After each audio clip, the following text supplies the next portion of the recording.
దేవుని పరిశుద్ధ నామానికి స్తోత్రం కలుగును గాక. ఆమేన్.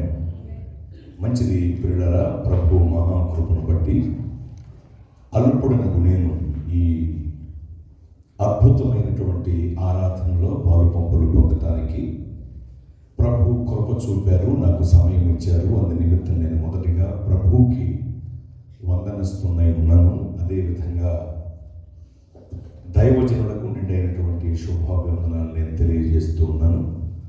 దైవజనులకు కూడా నిండైనటువంటి వందనాలు తెలియజేస్తున్నాను.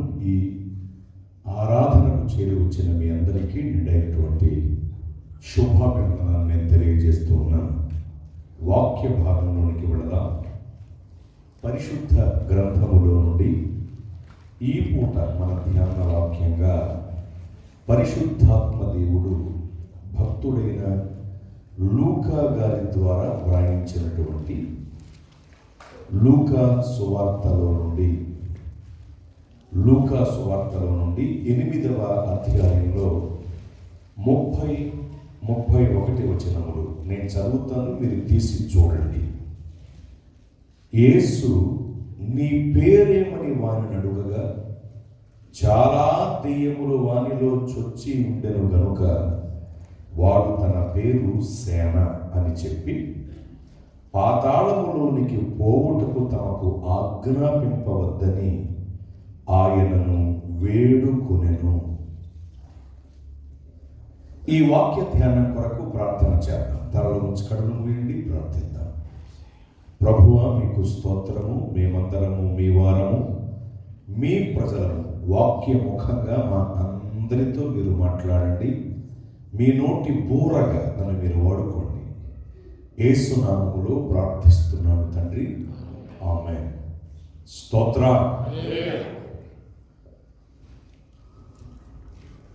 సర్వాధికారియు, సర్వశక్తిమంతుడును, సర్వజగత్ రక్షకుడును, సర్వ శరీరులకు దేవుడును అయిన యేసు ప్రభువు వారు శరీరధారిగా ఈ భూలోకంలో ఉన్నప్పుడు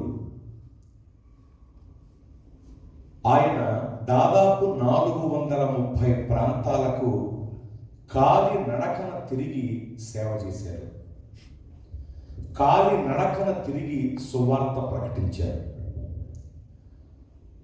పైగా యెరూషలేము ప్రాంతంలో నడవటం అంటే అది సామాన్యమైన విషయం కాదు.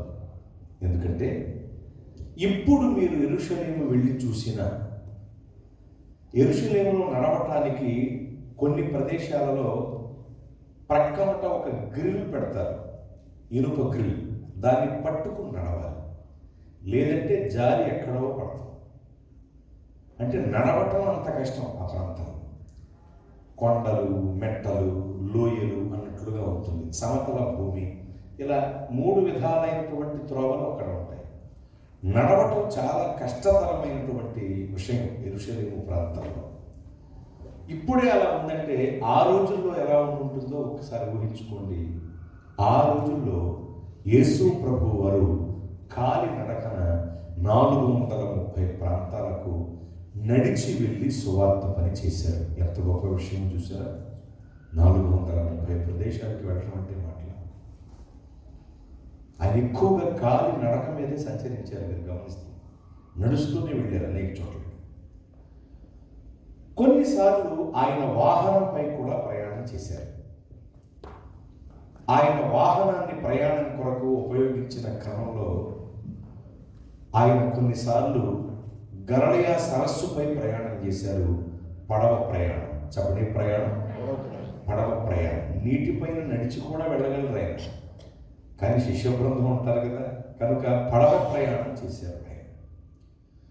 గలిలయ సరస్సుపై పడవ ప్రయాణం చేశారు. ఇక్కడే ఒక మాట, గలిలయలో పెద్ద సరస్సు ఉంది. గలిలయ ప్రాంతంలో పెద్ద మంచినీళ్ళ సరస్సు ఉంది, ఇప్పటికీ ఉంది. దేవుని మహాకృప, ఇప్పటికి 2 సార్లు ఆ సరస్సుపై నేను పడవ ప్రయాణం చేశాను. ఇప్పటికి 2 సార్లు. గలిలయలో 66,560 ఎకరాల విస్తీర్ణం కలిగిన పెద్ద మంచినీటి సరస్సు ఉంది. 66,560 ఎకరాల విస్తీర్ణం అంటే సామాన్యం కాదండి. ఎటు చూసినా నీళ్లే కనపడతాయి. గలిలయ సరస్సు దగ్గరికి వెళ్ళి చూస్తే కన్ను చూపు మేర ఏం కనబడతాయి? నీళ్లు కనబడతాయి. అందుకనే దాన్ని సముద్రానికి పోల్చారు. నిజానికి గలిలయలో సముద్రం లేదు, సముద్రాన్ని తలపించే అంత పెద్ద సరస్సు. దాని విస్తీర్ణాన్ని బట్టి దాన్ని సముద్రానికి పోల్చారు తప్ప అది నిజానికి సముద్రము కాదు. అలాగే ఇంకో మాట చెప్పాలి, గలిలయ సరస్సు ఒడ్డున చిన్న చిన్న అలలు వస్తూ ఉంటాయి. అలలు అవి రావటానికి గల కారణం ఏమిటంటే గలిలయ ప్రాంతంలో విపరీతంగా గాలులు వీస్తూ ఉంటాయి. ఈ వీచేటువంటి గాలులు సరస్సు మధ్య భాగాన ఒక చోట కలుస్తాయి. మీకు తెలుసు కదా, నలుమూలల నుండి వచ్చేటువంటి గాలి ఒకే చోట కలిస్తే అక్కడ గాలి సుడులు తిరుగుతుంది. గాలి సుడులు తిరగటం తెలుసుగా మీకు, సుడిగాలి అంటాం. సుడిగాలి భూమి మీద తిరిగిందనుకోండి, దుమ్ము దోగర చెత్త అంతా తీసుకొచ్చి నెత్తి మీద వేస్తుంది. అదే సుడిగాలి నీటిపైన తిరిగిందనుకోండి, గాలి సుళ్ళు తిరగడంతో పాటు నీళ్లు కూడా సుళ్ళు తిరుగుతాయి. గలిలయ సరస్సు మధ్య భాగాన నలుమూల నుండి వీచేటువంటి గాలి ఒక చోట కలవటం కారణాన గాలి సుళ్ళు తిరుగుతుంది, గాలితో పాటు నీళ్లు కూడా సుళ్ళు తిరుగుతాయి.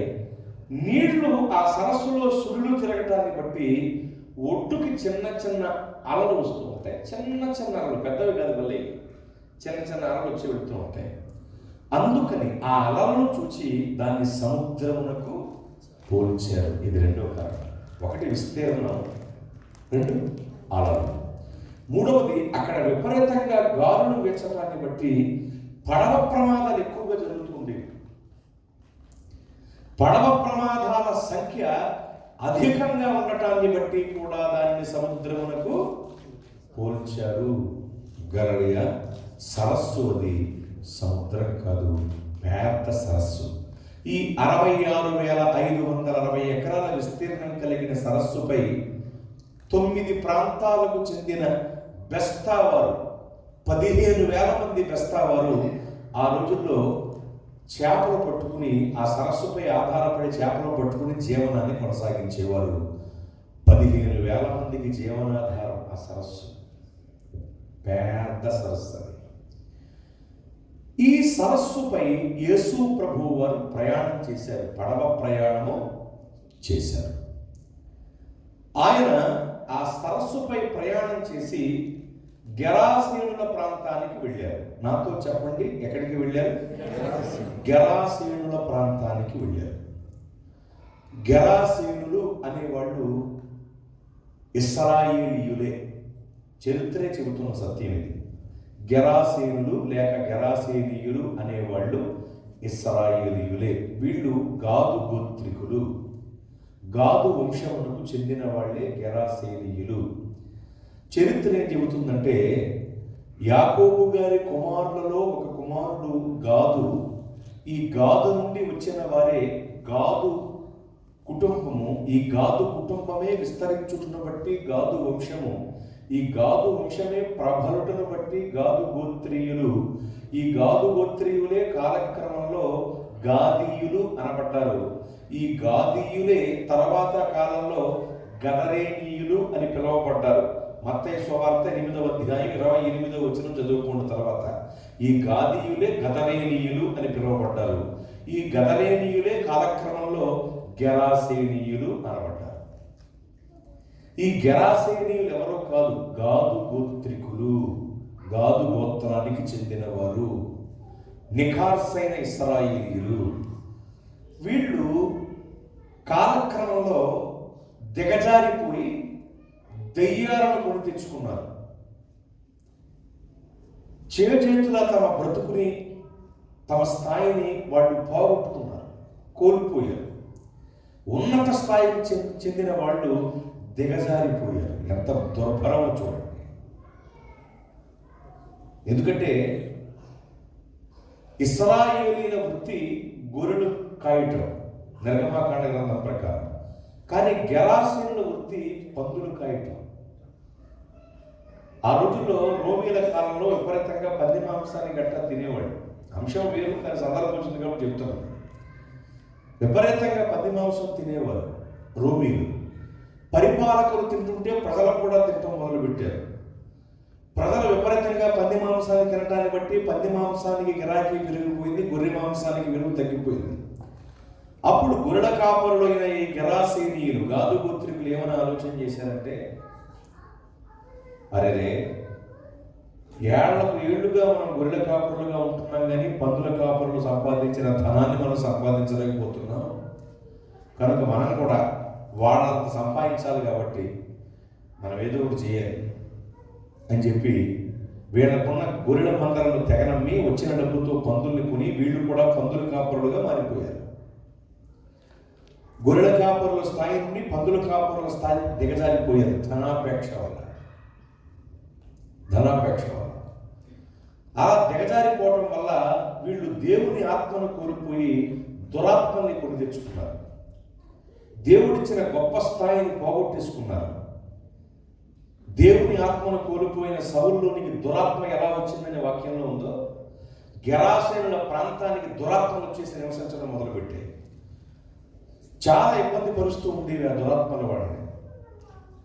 డబ్బు అయితే సంపాదించగలిగారు, కానీ ఏమండి దైవికమైనటువంటి స్థితిలో గొప్ప స్థాయి మాత్రం వాళ్ళు సంపాదించలేకపోయారు, దిగజారిపోయారు. వీళ్ళు ఇశ్రాయేలీయులే అని చరిత్రకారులు చెబితే నమ్మే పరిస్థితి కూడా లేనంతగా వాళ్ళు దిగజారిపోయారు.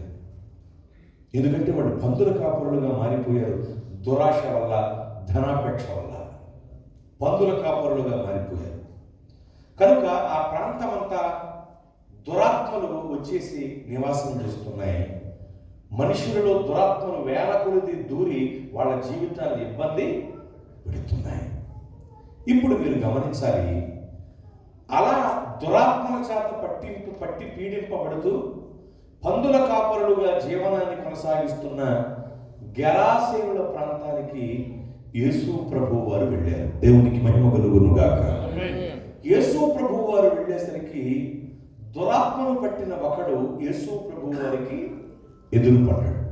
మీకు తెలియాలి, వాడు ఒక్కడే కాదు, ఆ ప్రాంతంలో ఇలాంటి వాళ్ళు చాలా మంది ఉండేవాళ్ళని చరిత్ర చెబుతుంది. ఎందుకంటే దేవుడిచ్చిన స్థాయిని కోల్పోయినప్పుడు దురాత్మలు వాళ్ళను, వాళ్ళ ప్రాంతాన్ని ఆక్రమించుకున్నాయి. మీకు తెలుసా,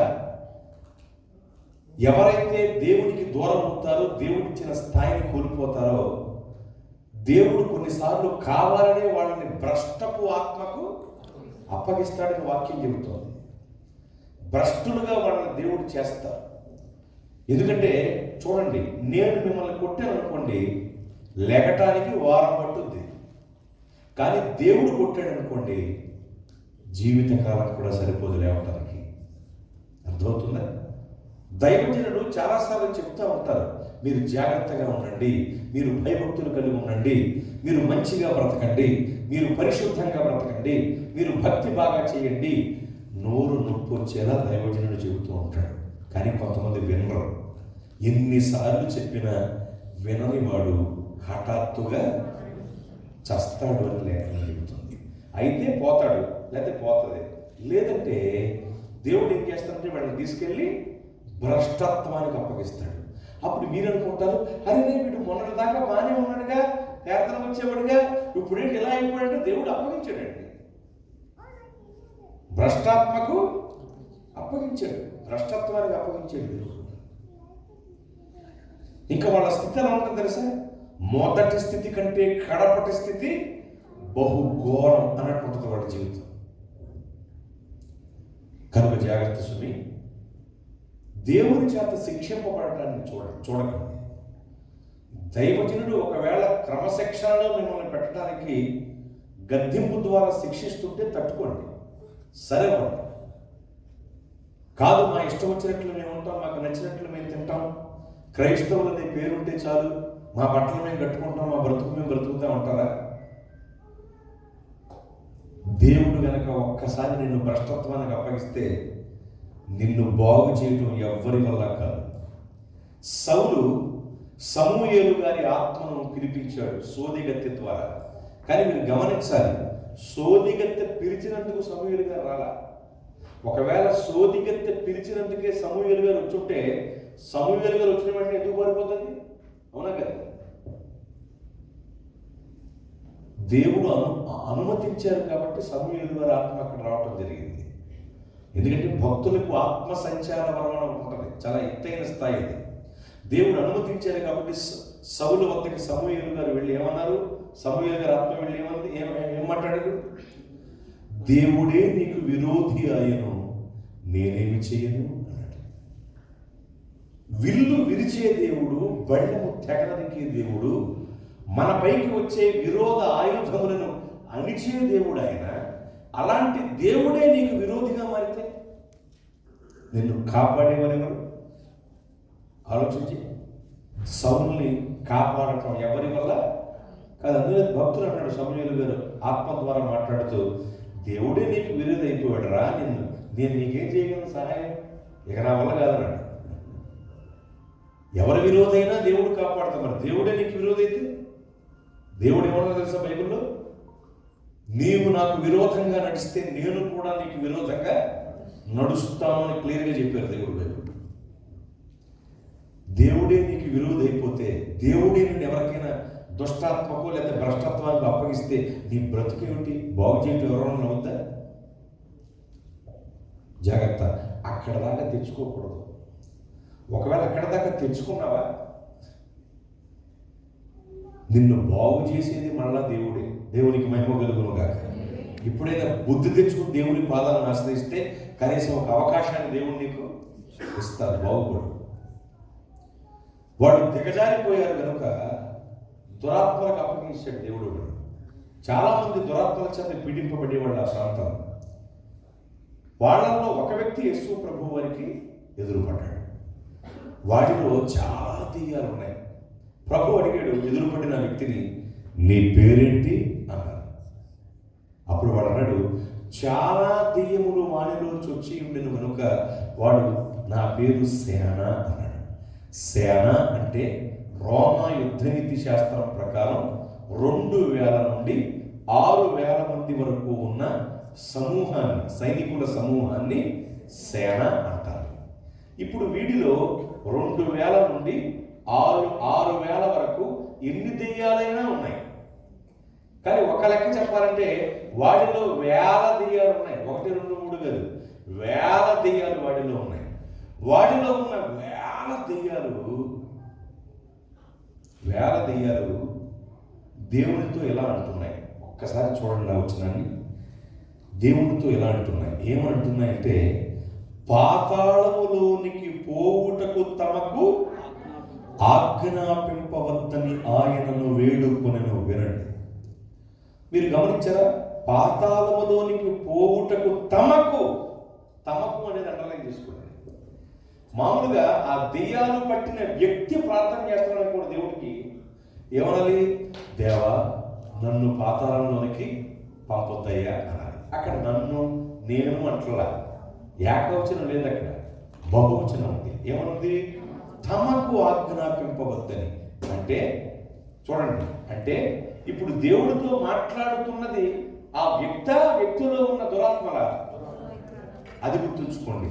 ఆ వ్యక్తిలో ఉన్న దురాత్మలు దేవునితో మాట్లాడుతున్నాయి. ఏమని? పాతాళములోనికి పోవుటకు తమకు ఆజ్ఞాపింపవద్దని ఆయన వేడుకొనెను. వేడుకొనెను అనే మాట అండర్లైన్ చేయండి వీలైతే. వేడుకొనెను. ఇప్పుడు దెయ్యాలు దేవుణ్ణి వేడుకుంటున్నాయని వాక్యం చెబుతుంది. వేడుకోవటం అంటే ఏమిటి? ప్రార్థన చేయటమా కదా? చెప్పండి, ప్రార్థన చేయటమే. అంటే దెయ్యాలు దేవునికి ప్రార్థన చేస్తున్నాయి. ప్రియులారా, మనం ప్రార్థన చేస్తున్నామా? కొన్నిసార్లు దెయ్యాలను చూసి కూడా మనం బుద్ధి తెచ్చుకోవాలి. దెయ్యాలను చూసి కూడా బుద్ధి తెచ్చుకోవాలి. కొంతమంది దేవుని సన్నిధికి వచ్చినప్పుడు తప్ప మిగిలిన సమయాల్లో ప్రార్థనకు అస్సలు సమయాన్ని కేటాయించరు. అర్థమవుతుందా? ఒకవేళ ప్రార్థన చేస్తే పొద్దున్నే టిఫిన్ చేసేటప్పుడు, ప్రభువా మీకు స్తోత్రం, మాకు ఆత్రమని గుట్టుకుమని టిఫిన్ మింగేసి వెళ్ళిపోతారు. మధ్యాహ్నం భోజనం చేసేటప్పుడు యేసు రక్తం చేయి వేట మాంసం వలన తినేసి అలా పనికి వెళ్ళిపోతారు. రాత్రి నిద్రపోయేటప్పుడు ప్రభువుని నిద్రపోతున్నాను, నా చుట్టూ కెరటాలను పెట్టు, కెరువులు పెట్టు, సెరువులు పెట్టు, దూతగణాన్ని పెట్టు, గాబ్రియల్ని పెట్టు, మికాయిల్ని పెట్టు, రఫాయిల్ని పెట్టు, 24 పెద్దలు పెట్టు, 4 జీవులు పెట్టు, వీళ్ళెవరికి ఖాళీ లేకపోతే నువ్వు ఉండు.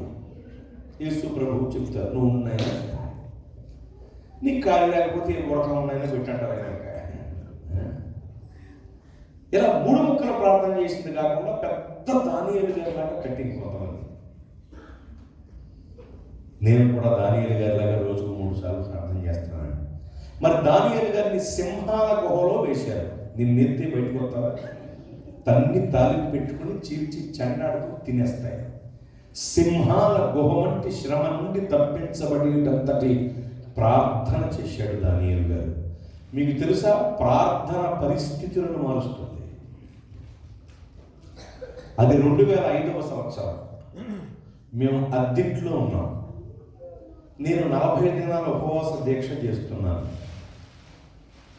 దానికి కారణం ఏమిటంటే, మేము ఏ ఇంట్లో అయితే అద్దెకుంటున్నామో ఆ ఇంటి వాళ్ళు పెంచుకునే కోళ్ళు చచ్చిపోతున్నాయి. రోజుకు ఒకటి వెళుతూ సడన్గా చచ్చిపోతున్నాయి. అలాగే ఒక చెట్టు, ఒక 2 చెట్లు కూడా చచ్చిపోయాయి. వాళ్ళకి భయం, ఏమైంది ఇంటి అయిపోతుంది, మా ఇంట్లో అదేదని. తీరా చూస్తే మంత్ర ప్రయోగం జరిగింది, దురాత్మల ప్రయోగం జరిగింది. సరే, ప్రార్థన మొదలుపెట్టాం, చేస్తున్నాం, దేవుడే కనికరించాలి. 40 దినాలు ప్రతిష్ట చేసుకొని ప్రారంభించాం, కొనసాగుతుంది. నేను మావిడే పెద్ద, ఎవరున్నారు మాకు అప్పుడు. సరే, ప్రార్థన చేస్తూ ఉన్నాం వ్యక్తిగతంగా. మేము రాత్రి 1:05 అయింది ఒకరోజు. ప్రభువు లేదు ప్రార్థన చేయమని చెప్పారు.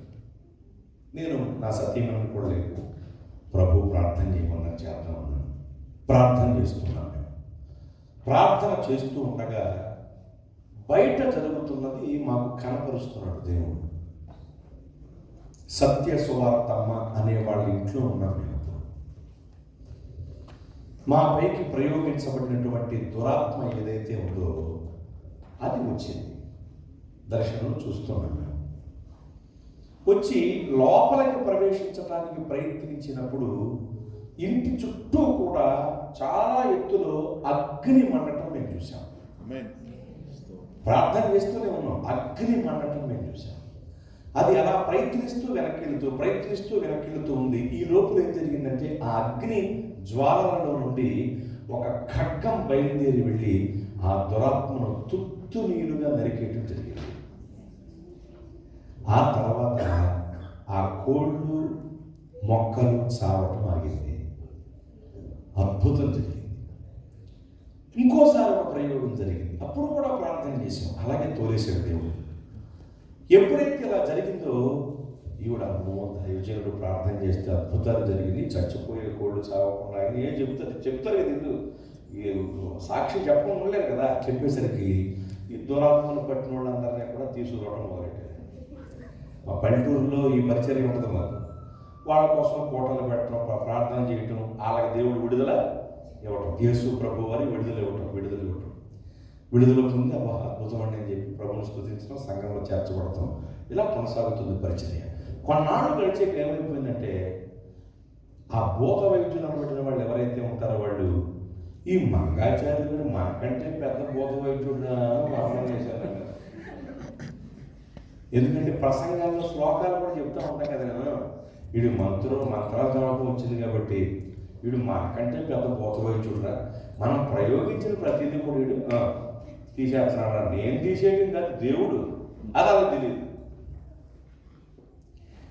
అంత పెద్ద ప్రచారం జరిగింది. మళ్ళీ ఆ ప్రచారం చేసిన వాళ్ళకి కూడా దేవుడు తగిన బుద్ధి చెప్పాడు. వాళ్ళు సరయ్యారు, దేవుడు ఆశీర్వదించదు, వేరే విషయం ఉంది. కానీ ప్రార్థన పరిస్థితుల్ని మారుస్తుంది అని ఖచ్చితంగా అనుభవపూర్వకంగా మేము తెలుసుకున్నాం. దేవునికి మహిమ కలుగునుగా.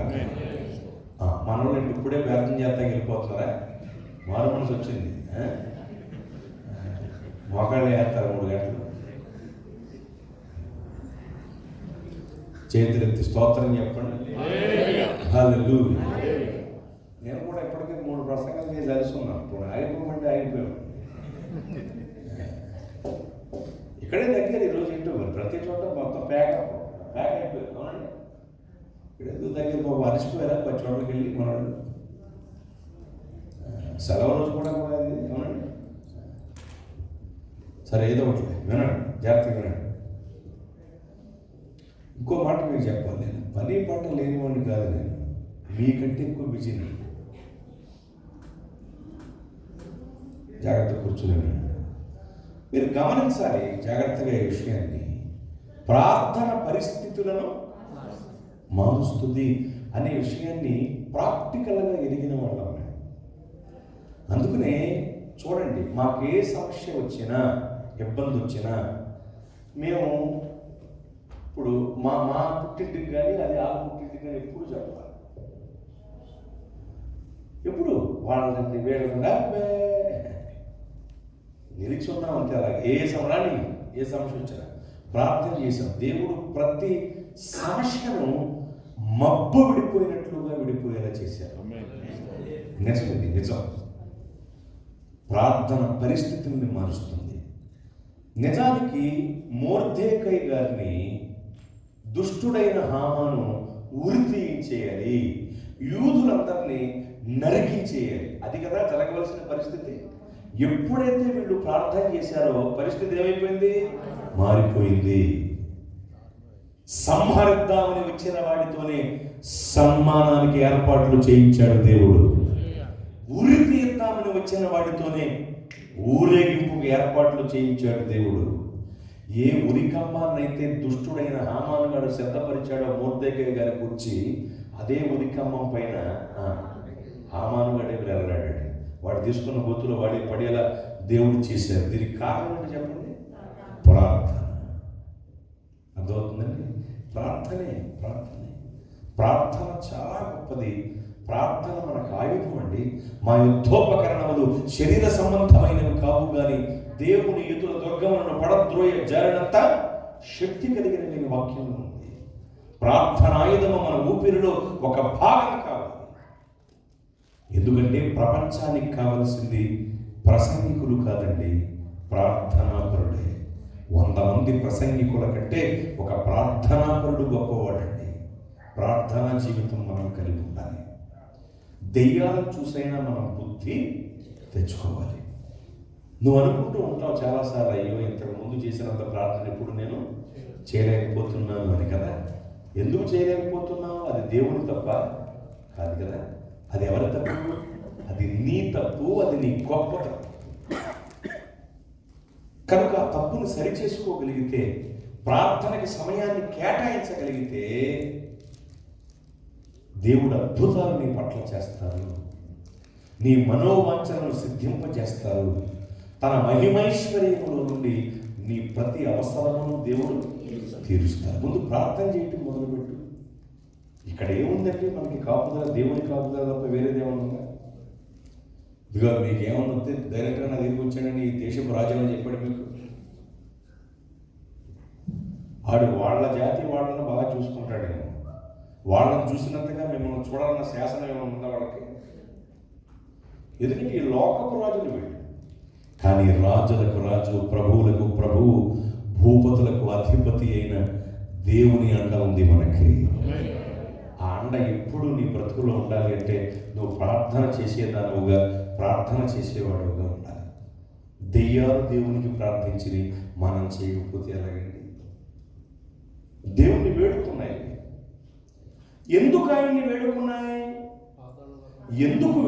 ఏమని అన్నా నేను, ఏమని వేడుకున్నాయంటే పాతాళానికి పోకుండా ఏమని అంటే చెప్పాలి. ఎందుకు వేడుకున్నాయని అంటే ఆయన ఎంత గొప్ప దేవుడు వీటికి తెలుసు కనుక అందుకని ఆయనను వేడుకున్నాయి. దేవునికి మహిమ కలుగునుగా. కాబట్టి ప్రార్థన ఎవరికి పడితే వాళ్ళకి చేస్తామండి? చేయం కదా. ప్రార్థన ఎవరికి చేస్తాము? ప్రార్థించటానికి యోగ్యుడైన వారికే మనము ప్రార్థన చేస్తాం. ఈ దెయ్యాలు దేవునికి ప్రార్థన చేసి ఓకే, మనం కూడా ప్రార్థన చేయాలి. అయితే దెయ్యాలు దేవునికే ఎందుకు ప్రార్థన చేసింది అంటే ఆయన ఎంత గొప్ప దేవుడో వాటికి తెలుసు. దెయ్యాలకు తెలుసండి. ఇప్పుడు మీకు తెలియటానికి చెబుతా.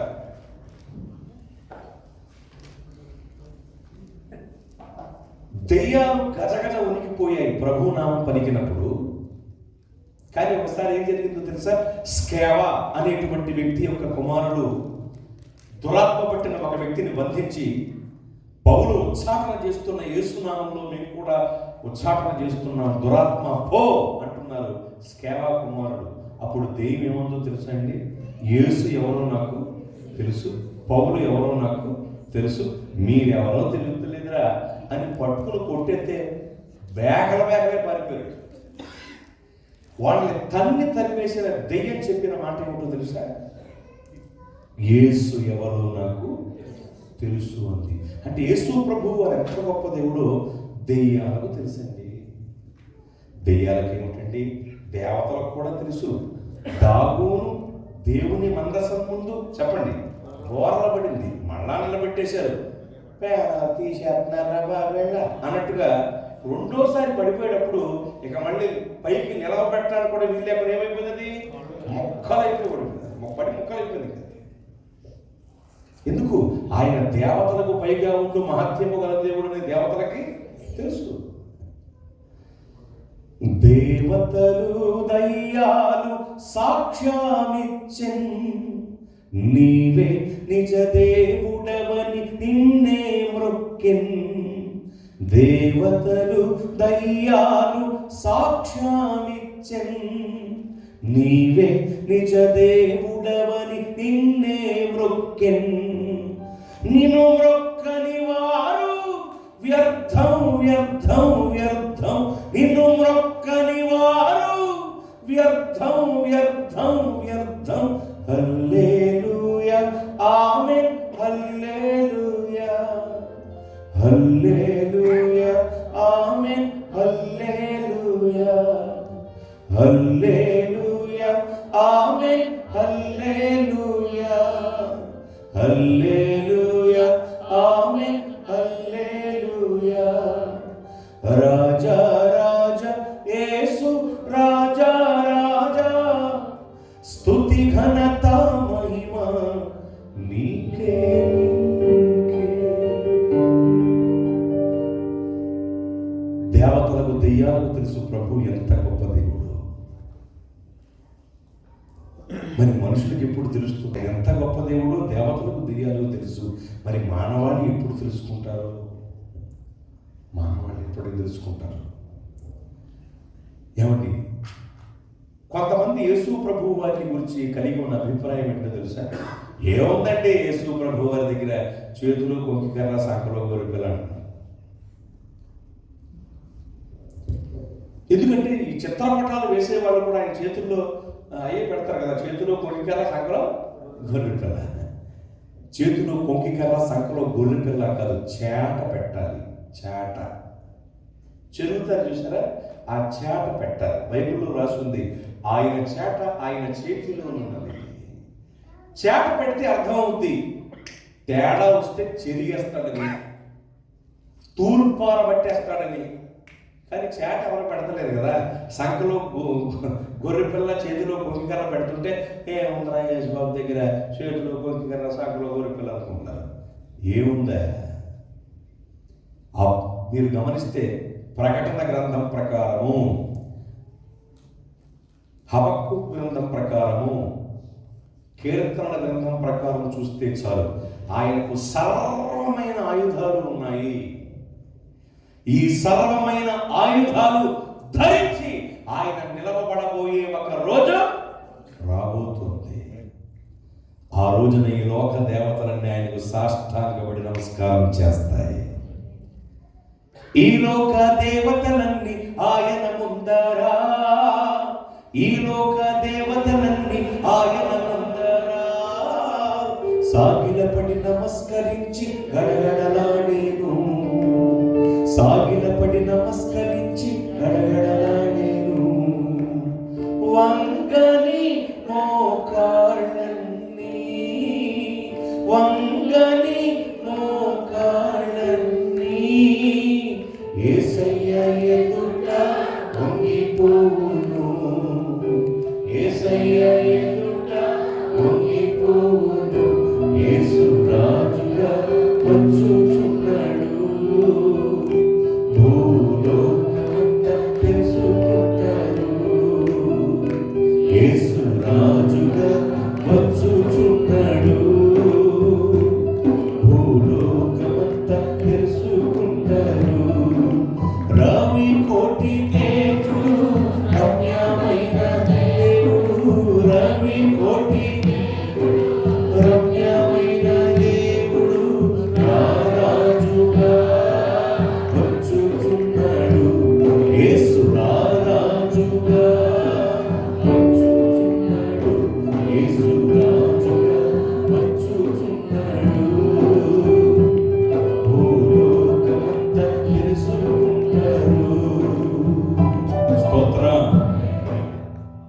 మీరు గమనిస్తున్నారా?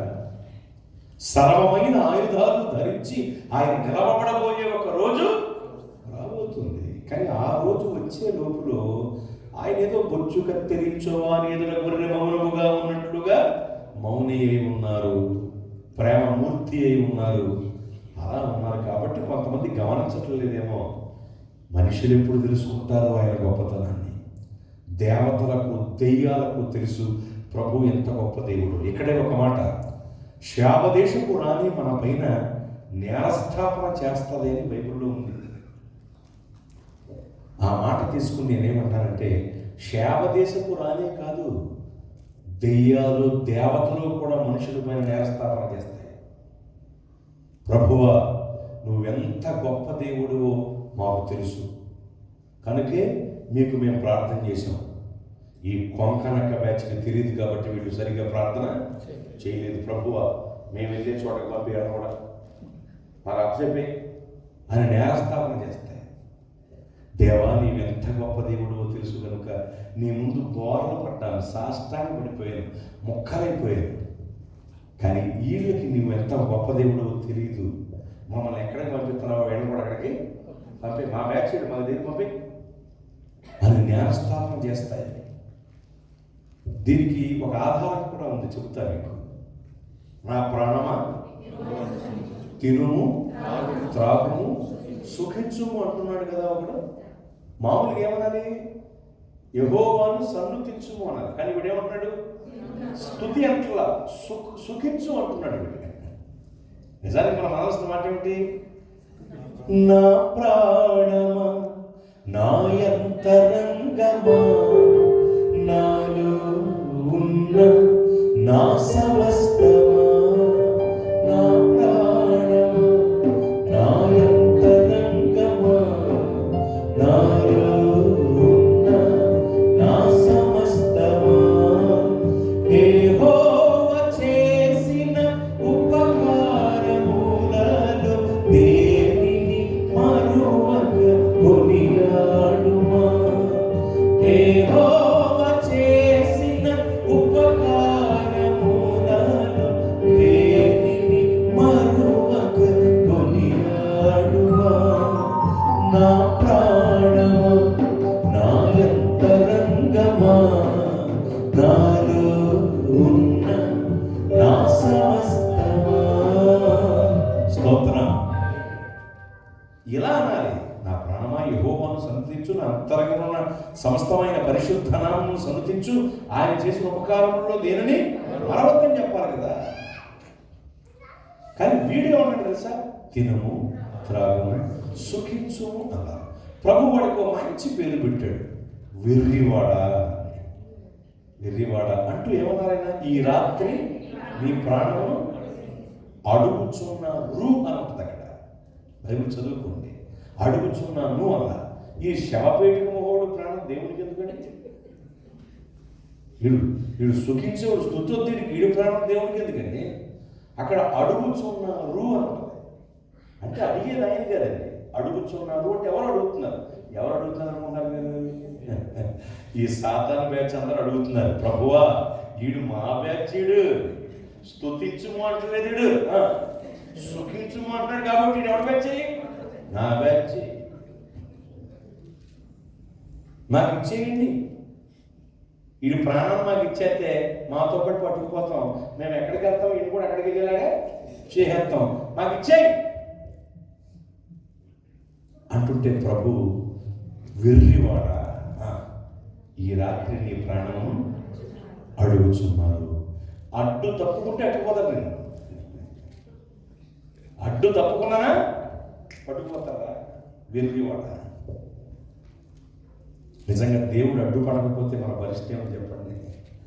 ఎంతమంది వెర్రులు ఉన్నారో స్తుతిని విడిచి సుఖాన్ని మరిగిన వాళ్ళు. ఈ రాత్రి నీ ప్రాణం అడుగుచున్నారు అంటే దేవుడు అడగట్లా, వేరే బ్యాచ్ ఉంది, వాడు అడుగుతున్నారు వాడి ప్రాణాన్ని. అవే దురాత్మలు, సాతాను శక్తులు, దేవతా శక్తులు. ఎందుకంటే వాటికి తెలుసు యేసయ్య ఎంత గొప్ప దేవుడు. యేసయ్య ఎంత గొప్ప దేవుడో తెలుసుకొని వాళ్ళు, యేసు ప్రభువుని స్తుతించని వాళ్ళు, ఆయనను ఆరాధించని వాళ్ళు, ఆయన మార్గంలో లేని వాళ్ళందరూ కూడా ఏ బ్యాచ్?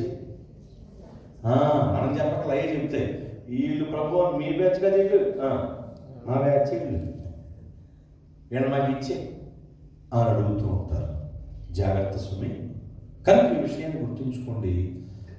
దేవతలు దెయ్యాలు కూడా మన పైన నేరస్థాపన చేస్తాయి. ప్రభువా, నిన్ను వీళ్ళు స్తుతించలేదు, వీళ్ళు నీకు ప్రార్థించలేదు, దైవజనుడు 2 సార్లు నీ కోసం చెప్పినా వీళ్ళు చెవులారా వినలేదు, నువ్వెంత గొప్ప దేవుడు తెలుసుకోలేదు, వీళ్ళు నేను నమ్మలేదు, కాబట్టి వీళ్ళు మా బ్యాచ్, వీళ్ళని మాకు ఇచ్చేయని అడుగుతాయి నేరస్థాపన చేసి.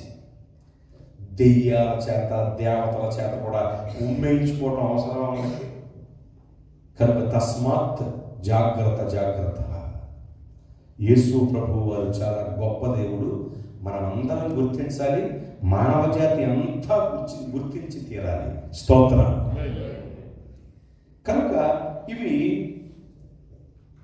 దేవునికి ప్రార్థన చేసింది, ఎందుకంటే ఆయన ఎంత గొప్ప దేవుడో వీటికి తెలుసు. 1 ప్రార్థన చేసింది, 2 ఎందుకు ప్రార్థన చేసింది అంటే ఆయన ఎంత గొప్ప దేవుడో తెలుసు కనుక ఇవి ఆయనకు ప్రార్థన చేసింది.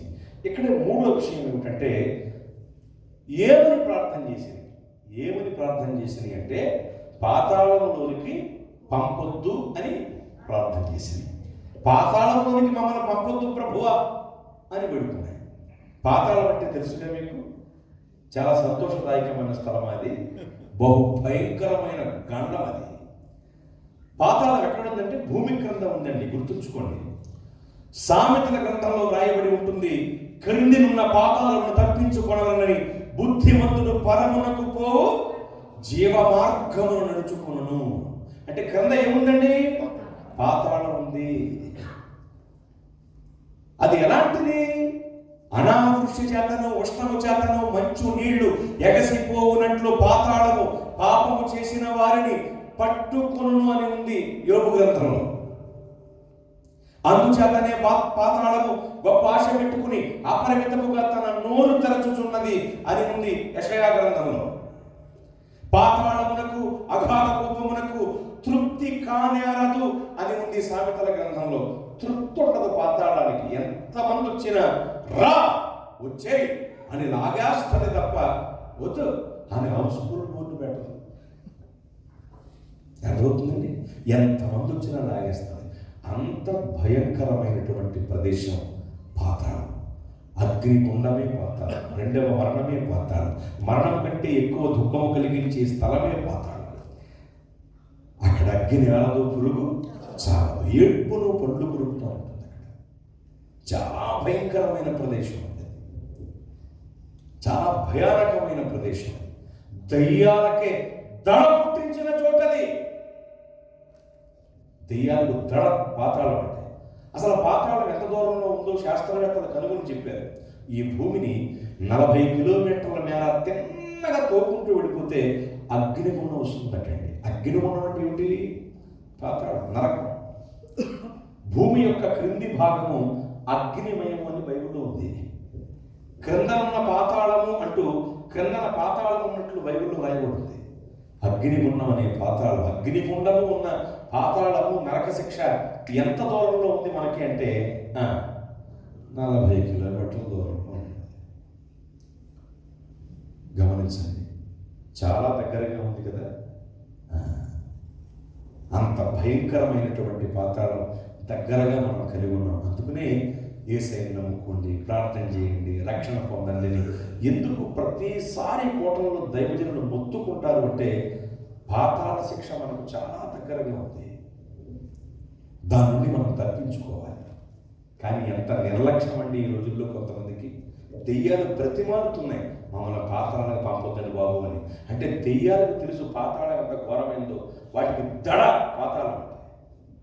కానీ ఈ భయం, ఈ దడ మనుషులకు లేదండి. వాళ్ళ ఇష్టం వచ్చినట్లు బ్రతుకుతూ ఉన్నారు కదా మానవ చేతి. మనందరం ఎంత దారుణం ఇది. బాబు కోటం జరుగుతుంది, కోటలకు వస్తావా అని అడిగితే తర్వాత వస్తావులే, తర్వాత తర్వాత తర్వాత తర్వాతలో తర తీసేయండి, వాత వాత. నీకు మామూలు వాత ఉండదు బాబు. అమ్మ కొంతమందిని ఏమంటే పేదలకు వస్తారంటే బోర్డు పనులు ఉన్నాయండి, చాలా పనులు ఉన్నాయి, బిజీ బిజీ, చాలా పనులు ఉన్నాయి. బైబిల్ చెబుతుంది, నీవు పోవు పాతాళములో నీవు చేయుటకు నీకు ఏ పని ఉండదు అన్నది బైబిల్లో. ఇక్కడ పని ఉంటుందండి, ఇంకా బ్రేక్ డాన్స్ ఉంటుంది. అక్కడ కాక తగులుతుంటే కేకలు వచ్చి ఎవడకాడి మైకేల్ జాక్సన్. మీకు తెలుసా, సినిమా యాక్టర్స్ కూడా ప్రభువుని నమ్మేసుకుంటున్నారు కదా. ఎందుకు? ఇక్కడ ఏదో డ్యాన్స్లు వేస్తున్నాం కానీరా, పాతాలకు వెళ్తే మన వల్ల డ్యాన్స్లు వేయటం మన వల్ల కాదురా బాబా అని సినిమా యాక్టర్స్ కూడా ప్రభువుని నమ్మేసుకుంటున్నారు. స్తోత్రం. అంత ఘోరమైన ప్రదేశం అది. నీవు పోవు పాతాళములో నీవు చేయుటకు నీకు ఏ పని ఉండదు అని వాక్యం చెబుతుంది. ఏ పని ఉండదు నీకు. ఇంకా ఇక్కడ మీకు ఒక విషయం చెప్పాలి. కొంతమందిని కోటానికి రెండు బాబు వాక్యం ఉంటాయి కదా, నాన్న అన్ని ఏర్పాట్లు చేసేవారండి అంటే ఎంత పెయినో కొంతమందికి కదా. మామూలు పెయిన్ కదా, ఎక్కడో తెలియదు. టైం లేదని కొంతమంది కదండి, రమ్మంటే తర్వాత వస్తామని, పనులు ఉన్నాయని కొంతమంది. టైం లేదండి, టైం లేదు. నీకు నిజంగా లేదు, నీకు నిజంగా లేదు టైం. ఒకవేళ నీకు టైం లేకుండా పోయింది, నీ పరిస్థితి ఏంటి? అర్థం కాలేదా? నీ ఫోటోతో బ్యానర్ వేసారు, నీకు ఇష్టమైన కూరతో భోజనం పెట్టేశారు, నీకు పెట్టి ఆర్డర్ ఇచ్చారు, నేను ఊరుకొస్తానని మోసారు, నీ కబురు చెప్పడానికి సెల్ ఫోన్ డబ్బులు వేశారు. అర్థం కాలేదా? నువ్వు చచ్చావు. చస్తే ఏం చేస్తారు కదా, నువ్వు ముందే చస్తే అంటే బాగుంది ఏం చెప్పాను. అప్పుడేంటి, ఎక్కడికి పోతావు? తస్మాత్ జాగ్రత్త జాగ్రత్త. సమయం లేదు, సమయం లేదు. మనకు దేవుని కొరకు సమయాన్ని కేటాయించి తీరాలి. ఈ బ్రతుకు నీకు ఇచ్చింది దేవుడే, నాకు ఇచ్చింది దేవుడే కదా. సమయాన్ని కేటాయించాలి దేవుడికి ఖచ్చితంగా. టైం లేదండి అంటారు, అసలు నీకు టైమే లేదంటారు. కొంతమంది బాబు రండి బాబు, బస్సులు ఉన్నాయి, కోట ఏర్పడి అంటే వస్తామండి, వస్తాం. మరి మాకు కూడా ఏదో ఒకటి జరగాలి కదా, ఏదో ఒకటి జరగాలి కదా. ఏం జరగలరా? యాక్సిడెంట్ అంటే ఏదో ఒకటి జరిగితే వస్తారు. ఏదో ఒకటి జరగాలి కదా, ఏదో ఒకటి జరిగితే వస్తాం. నువ్వు రోడ్డు అంటే వెళ్ళిపోతుంటే టెప్పర్లాగే వచ్చి గుద్దేయాలా? అప్పటికి ఏ పోతు కాబట్టి నీకు ఓడిపోతే 108 వాహనం వా వా అనుకుంటా వచ్చి నిన్ను మూట కట్టుకుని గవర్నమెంట్ హాస్పిటల్కి ఎత్తుకోవాలా? అక్కడ డాక్టర్లు కుట్లు కట్లు వేసి ఈ చెయ్యిట్టు ఈ కాలిట్టు లాగేసి కట్టేయాలా? అప్పుడు 1:35 యేసు ప్రభువు వారి దగ్గర రావాలా? మళ్ళా తెల్లబట్టలో రావాలి, లేకపోతే గుర్తుపట్టలేదు. అది కూడా తెల్లబట్టలో వచ్చి నా కుమారుడా నేను నీకు అనాలి. లేదంటే ఏదో ఒక తెల్ల ఇంజక్షన్ చేయాలి. అదొక చెప్తారు కొంతమంది, దేవుడికి ఇంజక్షన్ చేయాలి. అప్పుడు వస్తావా? నేనున్నా నీతో అంటూ నా చెంతకు చేయలేడు అనంటారు. అంటే దెబ్బ తగిలితే కానీ బుద్ధి రాదన్నమాట నీకు. ఏదో ఒకటి జరగాలంటే అప్పుడు వస్తారు. అప్పుడు దెబ్బ తగిలి కళ్ళు గిడ్డు అప్పుడు వస్తారు సాక్ష్యం చెప్పడం. ఇవన్నీ సాక్ష్యం చెప్తానండి. సాత్వికం అంటే సాక్ష్యం. వీడి పాడు భాష తర్జుమా చేసుకోవాలి. మళ్ళీ సాత్వికం అప్పటికే స్టెప్ వేస్తాను, ఒక స్టెప్ తేడా వచ్చింది కదా, నడక ఒక స్టెప్ లాగా ఉంటుందండి. సాత్వికం ఇచ్చుకుని వస్తానండి, వచ్చి అయ్యగారికి సాత్వికం చెప్తానండి అంటాడు. సమయం ఇస్తారు, ఇక చెప్పడం మొదలు పెడతారు. మేము వినే సాక్ష్యాలు ఉంటాయంటే ఆ పదాలు అర్థం కాక పోగొట్ట పట్టుతూ పోదేమో. దేవుని నామస్తోత్రాలు, మీ అందరి నామములలో నాకు ఆరోగ్యంలో బాగోలేదన్నాడు. ఆరోగ్యం అంటే ఆరోగ్యం ఎందుకని? ఈ హైదరాబాద్ మీటింగ్ వెళ్ళాను, యూత్ మీటింగ్, అక్కడ సాక్ష్యం చెప్పాడు ఒకసారి. మరి నాకు హార్ట్ అటాక్ వచ్చిందన్నాడు. హార్ట్ అటాక్ కాదు, హార్ట్ అటాక్. మా ఊర్లో కోటలో కాదని సాక్ష్యం చెప్పాడు. రొయ్యలన్నీ చచ్చిపోతున్నాయి, రొయ్యలకు వైరస్ వచ్చిందన్నాడు. వైరస్ కాదు, వైరస్ ఎందుకని? ఈ పదార్థంగా ఉంది, వినలేక పావుగంట పట్టుకు కొన్ని పదాలు అర్థం చేసుకుంటాయి. డాక్టర్ గారు నాకు సిలిండర్లు పెట్టారన్నాడు. సిలిండర్ అంటే సెలైన్లు. పదాలు మరేంటి? బాగున్నప్పుడు అలా ఏదో దెబ్బ తగిలింది, బుద్ధి వచ్చింది, ప్రార్థనకు వచ్చి ఆరాధనలో వీళ్ళు చెప్పి సాక్షులన్నీ కూడా సిలిండర్లు పెట్టారు, సెలైన్లు. ఒకడైతే ఏకంగా ఆయుష్ బండి పెట్టారు అన్నాడు. ఆయుష్మాన్ అన్నాడు. ఇవన్నీ పక్కన పెడితేనండి ఒకసారి చాలాసేపు అర్థం కాలేదు. ఒకసారి డాక్టర్ గారు నన్ను 6 లక్షలు తాగమన్నారు అన్నాడు. 6 లక్షలు అంటే హార్లిక్స్ ఎంతకని? హార్లిక్స్ అయ్యా పదాలు అవన్నీ చెప్పి ఆఖరిలో మరి దైవజనులు ఎప్పుడు ఉండవో చెప్పారు రమ్మని నేను రాలేదు అంటాడు. మనకు అక్కడ ఉంటాడు గెస్ట్ స్పీకర్లు అంటారు. మేము చూసి బాగా బాబు ఇప్పుడు ఎలా ఉంది అంటే బాగా అది మా ఉద్దేశం. రమ్మన్నప్పుడు రావాలి కదా.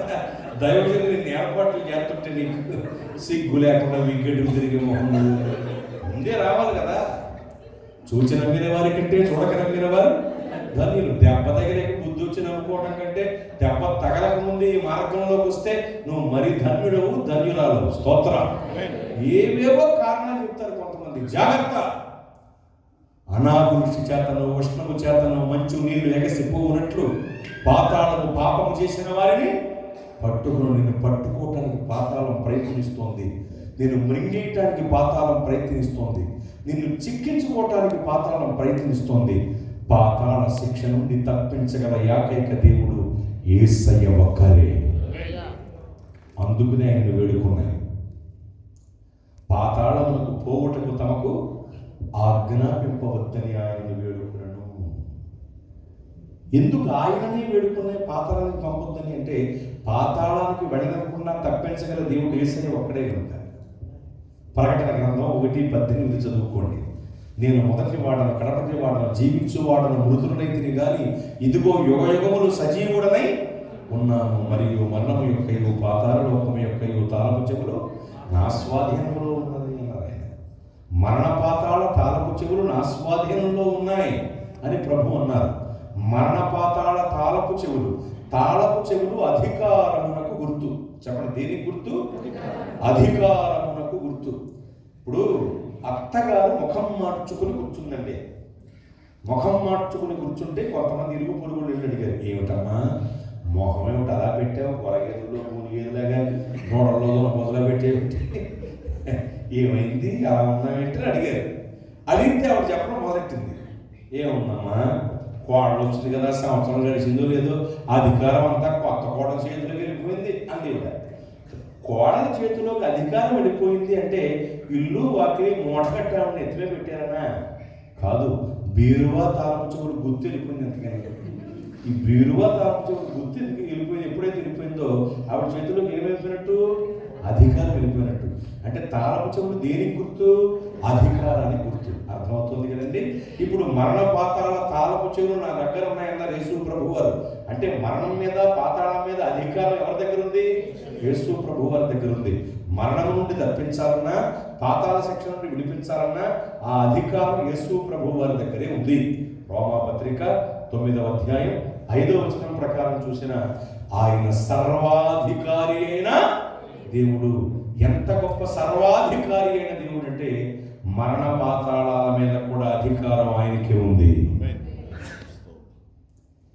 అందుకని ఆయనను వేడుకున్నాయి, మమ్మల్ని తప్పించు ప్రభువా, మమ్మల్ని పాతాళానికి పంపుతయ్యా అన్నాయి. ఇక్కడే ఒక మాట, ఎంత వేడుకున్నా, ఎంత ఏడ్చినా, ఎంత ప్రార్థించినా, ఆన్లైన్ ప్రేయర్ చేసినా, ఉపవాస ప్రార్థన చేసినా సరే దెయ్యాలు ఆఖరికి వెళ్ళవలసినది నరకంలోకే. నరక శిక్ష నుండి తప్పించుకునే అవకాశం ఏ దురాత్మకు లేదు. మరి ఎవరి కొద్ది తప్పించుకునే అవకాశం అంటే ఒక్క మానవ జాతికి మాత్రమే. ఒక్క మానవ జాతికి మాత్రమే పాతాళ శిక్ష నుండి తప్పించుకుని పరలోకానికి వెళ్ళే అవకాశం ఉంది. మరి ఈ అవకాశాన్ని సద్వినియోగం చేసుకోగలవా? ఒక్కసారి ఆలోచించి దెయ్యాలు చూసైనా బుద్ధి తెచ్చుకున్నాం. ఎంత వేడుకున్నా, ఎంత ఏడ్చి పెట్టినా నరకం నుండి తప్పించుకునే అవకాశం దెయ్యాలకు లేదు, కానీ మానవులమైన మనకుంది. ముగింపులో ఒక మాట చెప్తున్నాను. మొట్టమొదటిగా మనం దేవుడి తలంపులలో ఉన్నాం. రెండవదిగా మనం తల్లి గర్భంలో ఉన్నాం. మూడవదిగా మనం ఈ భూమి మీద ఉన్నాం. నాలుగవదిగా మనం ఉండవలసింది పరలోకంలో. మనం ఉండబోయే చోటు పరలోకమై ఉండాలి. నీ ఉండబోయే 4వ చోటు పరలోకమై ఉండాలంటే పాతాళ శిక్ష నుండి నీవు తప్పించబడాలి. తప్పించే దేవుడు యేసయ్య ఒక్కరే. ఆయననే వేడుకుందాం, ఆయనకే ప్రార్థిద్దాం, ఆయనకు లోబడదాం, ఆయన హస్తాలకు మన బ్రతుకులు సమర్పిద్దాం. పాతాళ శిక్ష నుండి తప్పించబడదాం, పరలోకానికి వారసులమవుదాం. దెయ్యాలకు లేని ఈ గొప్ప ధన్యత మానవులమైన మనకే ఉంది కనుక మనమే పొందుదాం. దేవుడి క్లుప్త వివరణ మన వెనుకడిలో దీవించునుగాక. ఆమె తలలో కళ్ళు మూయండి, ప్రార్థన చేద్దాం. ప్రతి ఒక్కళ్ళు ప్రార్థన చేయండి, దయచేసి ప్రార్థించండి. ప్రతి ఒక్కళ్ళు ప్రార్థించండి. పిల్లల దెయ్యాలు దేవునికి ప్రార్థన చేశాయి. ఎంత ప్రార్థించినా అవి వెళ్ళాల్సింది పాతాళానికే. కానీ పాతాళ శిక్ష నుండి తప్పించుకునే అవకాశం మనకుంది, మానవులకు. మానవులను ఆయన ఎంతో ప్రేమిస్తున్నారు. ఎంత ప్రేమిస్తున్నారు అంటే కోట్ల కొలది దూతలను, 24 పెద్దలను, 4 జీవులను, వాళ్ళందరూ చేసే స్తుతినాదాల ధ్వనిని, సమీపించరాని తేజస్సును, సింహాసనంపై కూర్చునే భాగ్యాన్ని సమస్తమును విడిచిపెట్టి కేవలం మానవ జాతి కొరకే యేసు ప్రభు వారి భూలోకానికి వచ్చేశారు. అవన్నీ విడిచిపెట్టి మన కొరకు వచ్చేసారు భూలోకానికి. అంత గొప్ప ప్రేమ మనమంటే యేసయ్యకి. ఆ ప్రేమామూర్తి మనకు దగ్గరగా చేతులు చాపిన గడియ ఆయన సన్నిధిలో ఉన్న ఈ సమయం కనుక దయచేసి ప్రార్థిద్దాం. ప్రభు హస్తాలకు మన బ్రతుకుని సమర్పిద్దాం. నేను ప్రభు చేతులకు నా బ్రతుకుని సమర్పిస్తున్నాను, నాకు పాతాళానికి వెళ్ళాలని లేదు, నేను పరలోకానికి చేరగోరుతున్నాను, ప్రభు చేతులకు నా బ్రతుకుని సమర్పిస్తున్నాను అన్నవాళ్ళు మీ 2 చేతులు పైకి చాపి చూపండి. మీ కొరకు నేను ప్రార్థన చేస్తున్నాను దేవుని పనివాడిగా. ప్రభువా మీకు స్తోత్రము. తండ్రి, విత్తబడిన వాక్యమునికి నీరు కట్టి ఫలింపు కలిగించండి. మీ 2వ రాకడకు ప్రతి ఒక్కరిని ఆయత్తపరచండి. తీర్మానపూర్వకముగా చేతులెత్తిన ఉన్నారు, వారి తీర్మానాలను స్థిరపరచండి, వారిని బలపరచండి. తీర్మానాలకు తగిన జీవితమును జీవించే కృప బిడ్డలపై కృమ్మరించండి. దేవాయి దినదిగుని చేత నింపండి. దేశం కాని దేశం వచ్చి కాయ కష్టం చేసుకుంటూ బ్రతుకుతున్నారయ్యా. వీరు పడుతున్న ప్రయాసకు, చేస్తున్న కష్టానికి తగిన 100 దీవెనివ్వండి. మీ సన్నిధిలో ఉన్న నిధిని పొందే భాగ్యవంతులుగా ప్రతి ఒక్కరిని తీర్చిదిద్దండి. మీ సన్నిధిని బిడ్డలకు తోడుగా ఉంచండి. పరాయి దేశంలో ఉన్న శద్రక, మేషక, అబేద్నెగోలకు, దానియేలు గారికి ఎలా తోడై ఉన్నారో అలా వీళ్ళకు కూడా తోడుగా ఉండండి. తనది కాని దేశంలో ఉన్న యోసేపు గారికి మీరు ఎలా తోడై ఉన్నారో అలా వీరికి కూడా తోడుగా ఉండండి. ముందున్న సమయం అంతా దీవెనగా మార్చమని యేసు నామములో ఈ మనవులు అడిగి జవాబు పొంది ఉన్నాము తండ్రి. ఆమేన్. ఆమేన్. అలాగే కూర్చోండి, ఇంకా సభ అయిపోలేదు. ప్రార్థన ఆశీర్వాదాలతో మీరు వెళ్ళాలి. ఏమండి, మరొక్కసారి దైవజనులకు ప్రత్యేకమైనటువంటి వందనాలు నేను తెలియజేస్తూ ఉన్నాను. చేరువచ్చిన మీ అందరికీ నిండైనటువంటి శుభాభివందనాలు. దేవుడు మిమ్మల్ని దీవించును గాక. ఆమేన్. అరవండి గట్టిగా. ఆమేన్.